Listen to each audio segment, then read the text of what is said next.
মানুষগুলো পাগলের মতন দৌড়াবে, যেন পাগল হয়ে গেছে, পাগল পাড়া।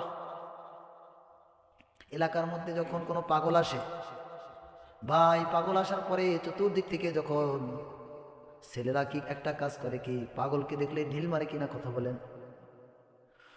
চতুর্দিক থেকে বৃষ্টির নাই যদি ঢিল মারে পাগলকে, পাগল দৌড়াইতে থাকে, পাগল পাগলের মতন পাগলের বেশে দৌড়াইতে থাকে। দৌড়ায় না, দৌড়ায় না, আর কথা বলেন, দৌড়াইতে থাকে। কিয়ামতের ময়দানটা এমন হবে, এমন এক বিকট আওয়াজ হবে, মানুষগুলো পাগলের মতো দৌড়াইতে থাকবে। আহা, কি করুণ অবস্থা হবে! আল্লাহ তাআলা রব্বুল আলামিনের সামনে বলে দিচ্ছে, ফাইদা হুম বিসাহিরা। অতঃপর জমিন থেকে, কবর থেকে মানুষগুলো সব উঠে যাবে, সব জমিন উপর উঠে আসবে, আর জমিনের মধ্যে কেউ থাকবে না, খোলা ফিল থাকবে। বিসাহিরা। অতঃপর সব মানুষগুলো জমিনে উঠে যাবে, আর ওই সময় সূর্যটা মানুষের এক বিলাস্ত উপরে থাকবে। সূর্যটা উল্টা পিঠ থেকে এখন তাপ দেয়, তখন সূর্যটা বাল পিঠ থেকে তাপ দিবে। সূর্যটা এখন কত লক্ষ লক্ষ মাইল দূরে রয়েছে, এরপরেও আমরা যখন মাঠে ময়দানে কাজ করি, এই সূর্যের তাপকে আমরা সহ্য করতে পারি না।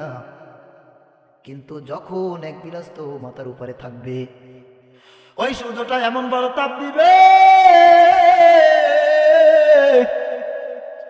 মানুষ তা কখনো কল্পনা করে না। যখন সূর্যটা এক বিলাস্ত মাথার উপরে তাপ দিবে, তাপ দেবার পরে মাথা থেকে, শরীর থেকে টকবক টকবক টকবক করে ঘামগুলো পড়তে থাকবে। আর যখন শরীর থেকে ঘামগুলো ঝরতে থাকবে, ঝরার পরে এই কাঁধ পর্যন্ত হয়ে যাবে, এরপরে কাঁধ বরাবর হয়ে যাবে, মানুষ ঘামের পানিতে হাবুডুবু খাবে। তখন ওই সময় এমন বিপদ, ওই মুহূর্তে আল্লাহ ছাড়া আর কেউ দেখবার থাকবে না। আর ওই সময় শুধু মাথাটা থাকবে আসমানের দিকে, আল্লাহর দিকে, আর মালিককে ডাকতে থাকবে, আর এছাড়া কোনো আর রাস্তা থাকবে না। ওই ভয়াবহ মুহূর্তে যদি আল্লাহ তাআলা রব্বুল আলামিন বান্দাকে মাফ করে দেয়, তবে এটা হবে আল্লাহ তাআলা রব্বুল আলামিনের করুণা। আর ওই মুহূর্তে যদি হাসরের ময়দানে আল্লাহ তাআলা রব্বুল আলামিন বান্দাকে না মাফ করে,